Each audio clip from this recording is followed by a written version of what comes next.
Olá, boa noite. Sou o Daniel Vandart, faço parte aí da comunidade, né? Então eu resolvi trazer esse assunto aqui. Eu coloquei lá, submeti lá para votação e o pessoal votou aí, né? Meu objetivo aqui nessa palestra não é nem dizer que estimativa é bom, nem que estimativa é ruim. É só trazer uma visão diferente para vocês poderem olhar e saberem como atuar nessas horas, beleza? Então o que eu ia falar aqui, né? Por que estimar? Quais são os trade-offs de estimativa? Conceitos, os tipos de estimativas e uma conclusão, beleza? Então lá, por que estimar? Então, muitas vezes vocês vão ter um gerente, um cliente, eles vão perguntar para vocês uma estimativa. Mas isso é mais um costume, uma tradição. Foi assim que o meu chefe fazia, se eu não fizer isso, o chefe do chefe vai achar que ele não está fazendo bem. Então muitas vezes a pessoa ela pede uma estimativa por pedir. Ela simplesmente pede. E aí você dá e depois começa aquele monte de confusão em volta, né? Uma forma de cobrança. Muita gente gosta de pedir a estimativa para depois cobrar. Ó, você me falou que era uma semana. Já passou uma semana, cadê? Então o cara só quer saber para cobrar. Não tem outro objetivo nisso. Ou uma pessoa mal instruída. Ela muitas vezes ela não sabe o que fazer com essa estimativa. Alguém aqui tem um gerente, um cliente que não quer estimativa? Que ele diz assim, não quero saber quanto tempo você vai levar para isso? Não tem, né? Agora um caso para vocês. Um gerente, uma outra empresa que eu estava, a gente levantou e tinha que fazer uma conversão de dados. Aí o cara falou, vai levar 5 meses. Aí o gerente sabe o que ele falou? Não, eu quero que você faça em 1. O que é que esse gerente fez com essa estimativa? Nada. Na realidade, esse é um gerente que não quer uma estimativa. Ele só quer pôr um prazo para você. Ele vai lá, ele põe um prazo, ele te dá uma chance de dizer quanto tempo leva, mas ele não quer estimativa. Ele quer um prazo, ele quer simplesmente te cobrar. Ele simplesmente quer ter um número, alguma coisa ali para poder responder para alguém. Então esses são casos ruins de estimativas. Mas tem outros casos. Vocês estão conseguindo ver aí? Então, por exemplo, estimativa não é só prazo. Tem uma senhora que está reformando um apartamento no prédio que eu moro, e aí o pedreiro falou, preciso de 10 sacos de argamassa. O que ela faz? Pega o Uber, vai na loja, paga a entrega, volta de Uber. Passou mais um tempo, precisa de mais 10 sacos de argamassa. Mais um Uber, mais uma taxa de entrega, que era 100 e poucos reais, e mais, passou mais um tempo, preciso de mais 5 sacos de argamassa. O que o cliente falou? O que a mulher estava falando? Pô, mas que droga, né? Já é a terceira vez que eu estou pagando para fazer entrega disso aí. Então a pessoa ela fica meio desconfortável, porque está tendo um custo, está perdendo tempo à toa. O deslocamento até aqui. Como é que eu vim para cá? Eu pensei, vou levar 20 minutos para chegar aqui. Descontei 20 minutos da hora que eu quero chegar e vim. Então eu estimei. Poxa, mas e se o pneu furar? E se der um acidente? E se acontecer alguma coisa? Eu estimei. Eu fiz uma estimativa. Dessa estimativa eu disse que horas que eu vou sair. Então, eu acredito que a maioria fez assim, né? Então, na realidade, a gente estima muito mais do que a gente imagina. Certo? Vamos pensar uma fábrica de celular. Aí você está trabalhando na Samsung, você está trabalhando no software. Aí tem uma outra equipe trabalhando no hardware. Quando vocês terminam, tem que testar. Eles têm que comprar as peças para uma nova linha de montagem. Eles têm que fazer propaganda. Eles têm que fazer toda a publicidade, agendar lá com todos os canais para fazer propaganda. Aí vai lá na Globo, vamos fazer a propaganda na Globo. O que a Globo vai perguntar? Para quando que você quer a sua propaganda? Aí você vai dizer assim, quero para essa data. Porque nessa data eu estou estimando que eu já fiz os testes, que eu já estou começando a produção. A empresa ela tem que contratar pessoas para a nova linha de produção. E aí o que você vai falar para RH? Ó, aqui eu não estimo. Então eu não sei quando é que você contrata. Não dá. Então muitas vezes, muitos casos assim, você precisa da estimativa. Vai de caso a caso, vai do momento. Ou para priorização. Para priorização a gente também deve estimar. CD3. O que vai lá no CD3? A duração. Se você usar o SAFe lá, o WSJF, o que vai embaixo? O tamanho. Se você fizer um ROI, ele precisa do investimento, ele precisa saber quanto que vai gastar naquilo. Então, todos esses casos são momentos em que você precisa de estimativa. Então, vai de vocês entenderem qual é a situação que vocês têm para vocês dizerem, sim, eu preciso estimar ou não. Eu não vou estimar, eu vou tentar fazer de uma forma diferente. No estimates, ou seja lá o que vocês fizerem, ok? Qual que é o impacto de uma estimativa ruim? Estimativa não é só tempo. O governo vive fazendo estimativas do PIB, do crescimento, né?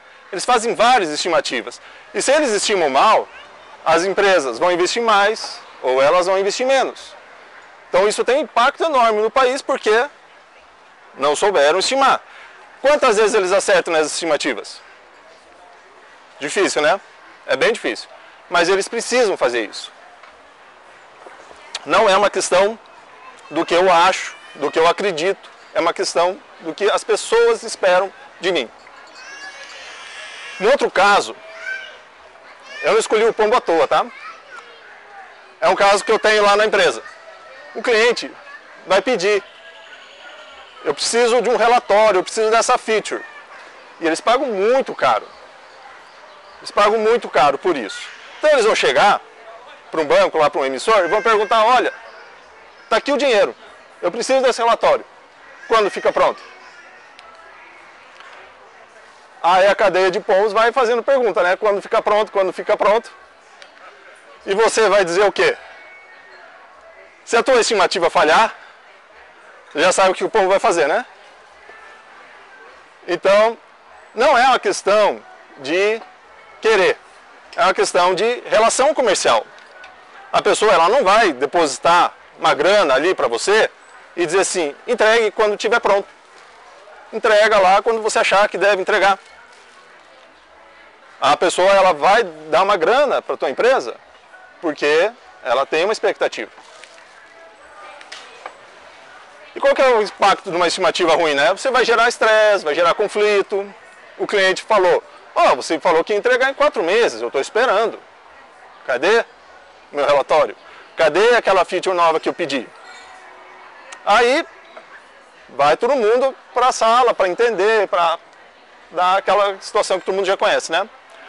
Uma priorização errada. Então, eu tenho 2 features e eu estimei errado e eu priorizei errado. Então, eu devia ter feito alguma outra coisa, mas eu fiz errado.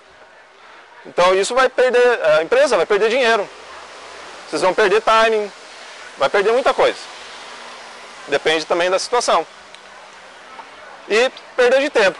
Quer dizer, se você não tiver um bom processo de estimativa, mas você vai lá e fica trancado naquela sala por um tempão, estimando, vendo, lendo, e você não tem um bom processo de estimativa, e você está sempre errando, longe, você está perdendo tempo.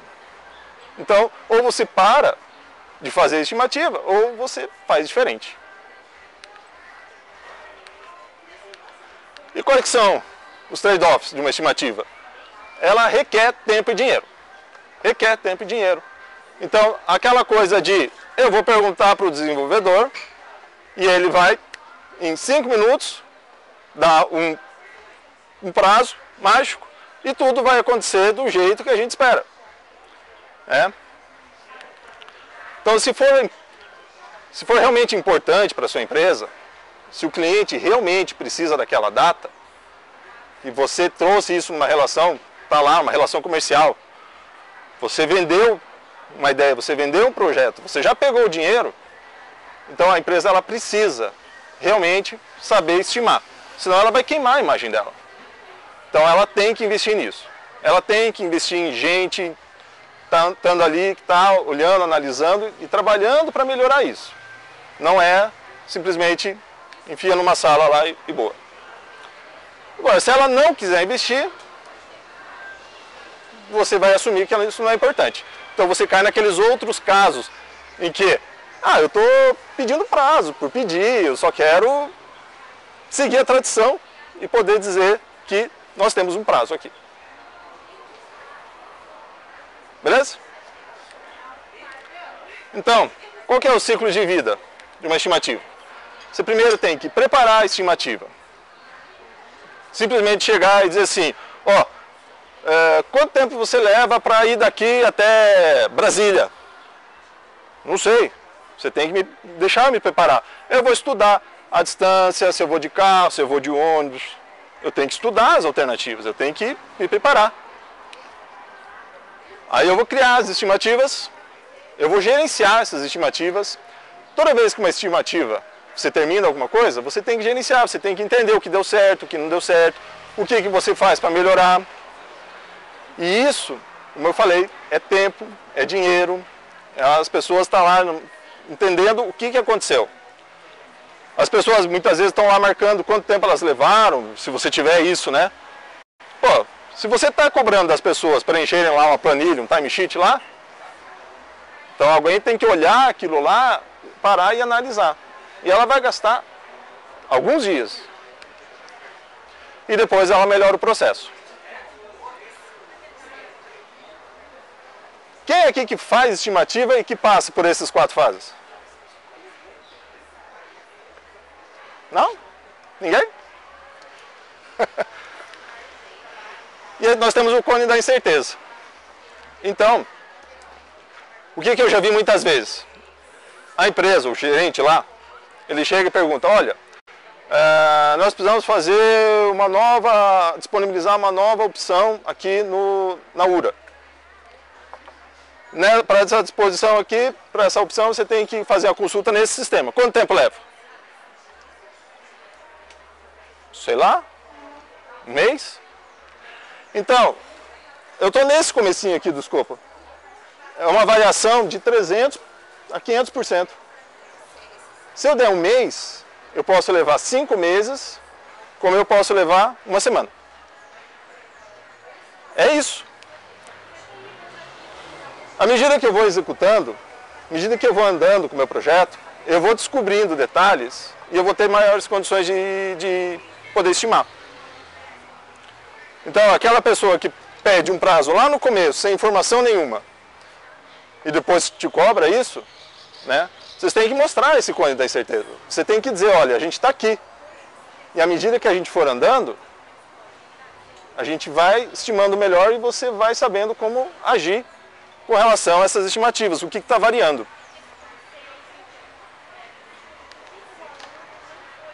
E o que faz uma estimativa variar? A evolução dos requisitos. Então você vai fazendo um puxadinho, põe mais uma coisinha, põe uma coisinha. Aí o cliente fala assim, tive uma ideia, vamos fazer isso mais? Mas mantendo o prazo, lógico, né? Alteração do produto. Planos operacionais, então você vai ter um impedimento. Aí aconteceu lá de você estar sem acesso no sistema, na base, sei lá onde lá. Você teve um problema e parou. Então, já furou. Ou estimativa falha, você realmente precisa melhorar o seu processo de estimativa.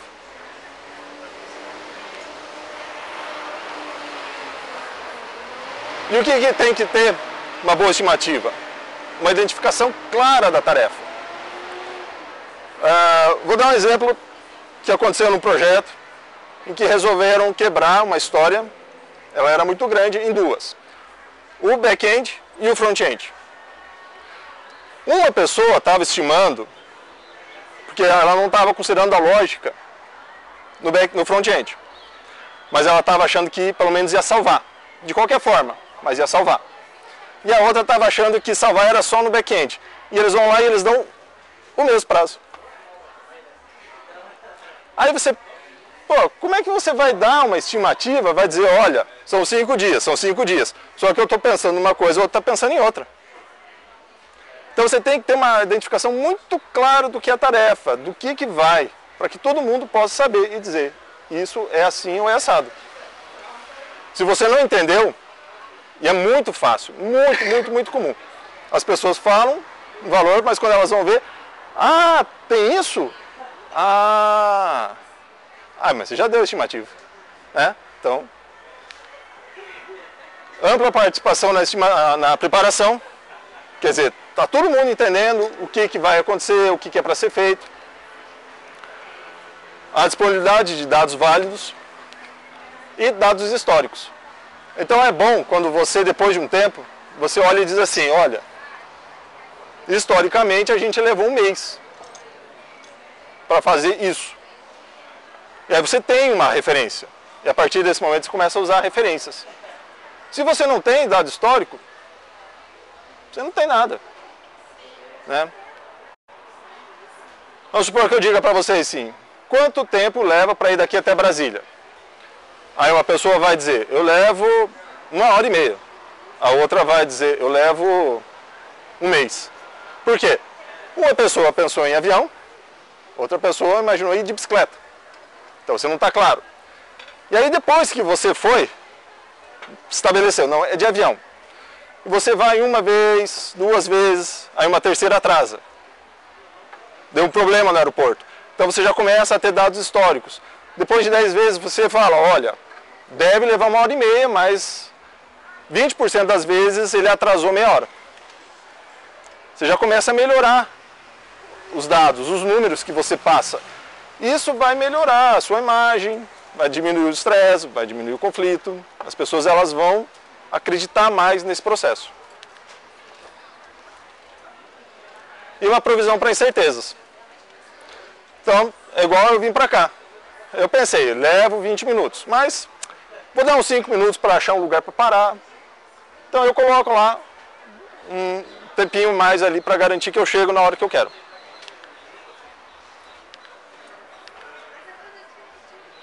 Uma coisa bem comum também que eu vejo, é as pessoas muitas vezes confundirem esforço e tempo. Então, se eu trabalhar 10 horas por 2 dias, eu trabalhei na realidade 16 horas, esse é o meu esforço, e o meu tempo, aliás, foi 16 horas e o meu esforço foi 20 horas. Então a pessoa vai lá, trabalha, faz hora extra, e ela entrega alguma coisa em um mês. Chegou a segunda vez, ela faz mais um monte de hora extra, entregou em mês. Qual que é a estimativa da próxima vez? Um mês. Só que, pô, você se quebrou, você fez um monte de hora extra. É isso que todo mundo espera de você ficar fazendo hora extra o resto da vida? Então as pessoas elas medem tempo e não esforço. Aí elas vão fazer estimativa, quanto tempo leva? Eu levo um dia. Mas você já percebeu que nesse próximo dia tem uma reunião com a direção lá e eles vão apresentar alguma coisa? Você vai ficar 4 horas nessa reunião. Aí, aquele teu um dia, na realidade, que era o esforço, vai levar 1 dia e meio. Então, o ideal é você trabalhar sempre com esforço e descontar reuniões, feriados. É aprender a trabalhar por esforço e não por dia. A gente sempre fala, quanto tempo leva? Eu levo 1 semana. Ou quando você fala 1 semana, você está dando um prazo, um tempo. Agora, se nessa semana tiver um feriado, tiver uma reunião, tiver alguma coisa que acontecer ali, o teu prazo já não é igual. E aí você vai furar.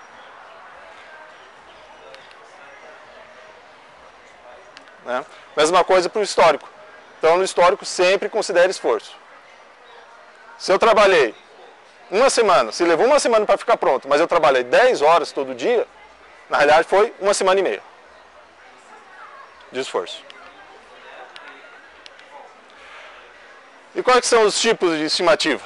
A gente tem o análogo, o paramétrico e o bottom-up. Então muitas vezes também a pessoa chega e diz assim, olha, precisa fazer isso aqui. Ela está te pedindo análogo. Você nunca chegou lá no bottom-up.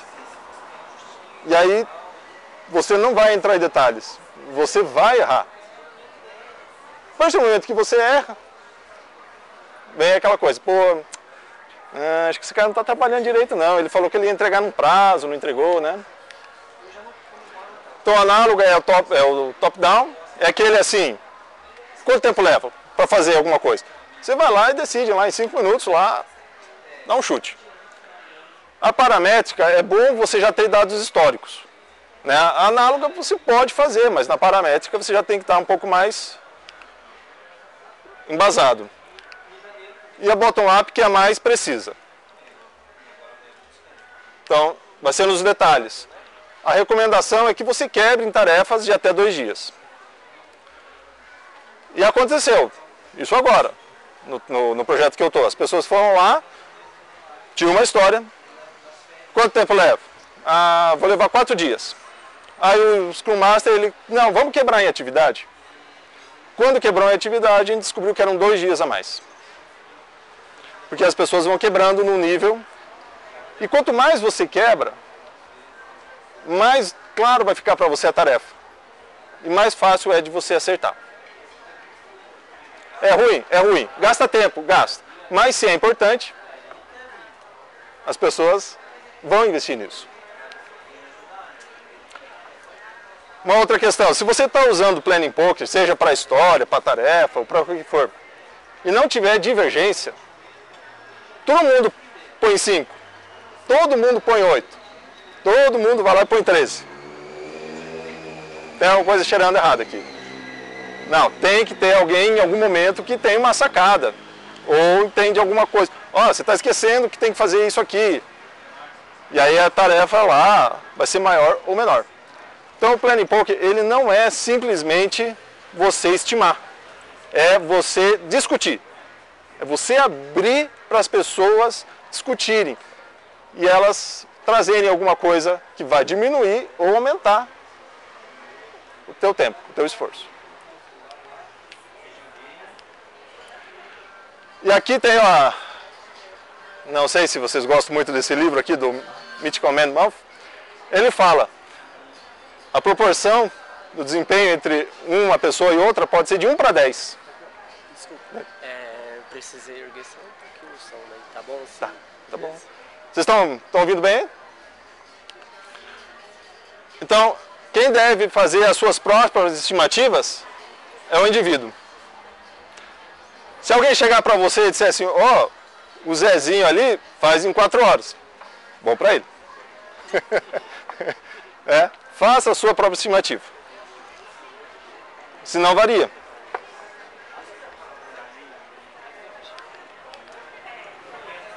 Tá indo rápido, né? Então, o que é só a minha recomendação? Evolua o seu processo. Se vocês têm estimativa, se vocês passam por esse processo, vocês têm que evoluir. Se vocês fazem as mesmas coisas que vocês faziam há um tempo atrás, está errado. Vocês têm que melhorar isso. Essa evolução é bom ter dados históricos. Então, tudo isso é tempo, tudo isso é custo. E se for importante, a sua empresa ela vai investir, ela vai entender para fazer isso. A pergunta que eu, pelo menos, eu faço, não é se a estimativa funciona ou não funciona. Que é isso que muitas vezes as pessoas falam, né? Por isso que eu queria trazer esse assunto. As pessoas dizem, estimativa não funciona. Eu acho que a questão não devia ser se a estimativa funciona ou não funciona. Eu consigo mudar a minha empresa, meu chefe, meu gerente, meu cliente, para conviver sem estimativas? Eu consigo convencer eles que não vai ter isso? Se eu conseguir convencer, ótimo. Beleza. Parabéns. Se você não conseguir convencer, então como que você reduz o conflito, como é que você melhora esse processo, como é que você trabalha ele, para que não esteja esse conflito, essa eterno estresse que a gente tem de alguém estar dizendo que você vai levar um tempo e levou outro. E se alguém achar que estimativa é alguma coisa escrita na pedra, o problema não é a estimativa, é o entendimento dessa pessoa. Então é como vocês mostram para essa pessoa e dizer, olha, a estimativa ela é feita para furar. Ela vai furar. De vez em quando ela fura. Né? Na realidade, sobrando tempo aqui, então só trazer algumas sugestões de técnicas, né? A gente pode ter o Planning Poker para fazer isso. Uma outra situação que eu fiz, eu estava trabalhando com um time que era de BI. E aí, eles estavam fazendo lá um relatório que levou meses para ficar pronto, o cliente já estava dando um pulo desse tamanho, e eles falaram, agora a gente precisa de um outro relatório.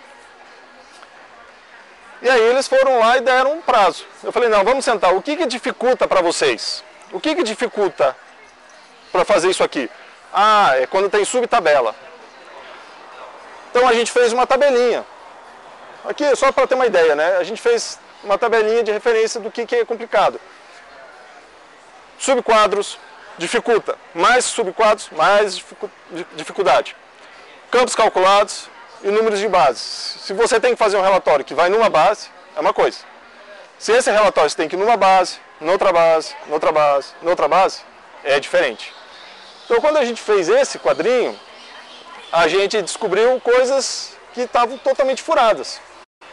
Esse relatório tinha 5 sessões, uma eles imaginavam que ia levar muito mais tempo, e tinha outras 2 que eles estavam subestimando. Eles acharam que era rápido, mas quando eles olharam e falaram, olha quanto subquadro tem aqui. Aí eles, nossa, vai levar muito mais. Cada aba dessa aqui vai levar um mês. Então a gente vai melhorando. E a gente fez um chute, e depois a gente vai corrigindo esse quadro, vai melhorando, até que com o tempo eles conseguem olhar e dar uma estimativa melhor. O t-shirt size lá, que você vai ter pequeno, grande, médio, o GG, o extra large. Você também pode fazer por mapa de afinidades. Vocês colocam lá no quadro lá e vão fazendo. Bucket systems. Não entendo muito bem, né? Método de ordenação. E tem um que as pessoas não gostam muito. Mas quando eu trabalhava no contrato público, era muito legal de ver que a gente conseguia acertar muito fácil a estimativa. Um ponto de função em Snap. Então a gente olhava, fazia assim, você vai entregar isso aqui. Não, eu acho que entrego mais. Aí a gente sempre reportava aquilo que a gente pegava pela média histórica do time. E a gente acertava muito mais que os desenvolvedores.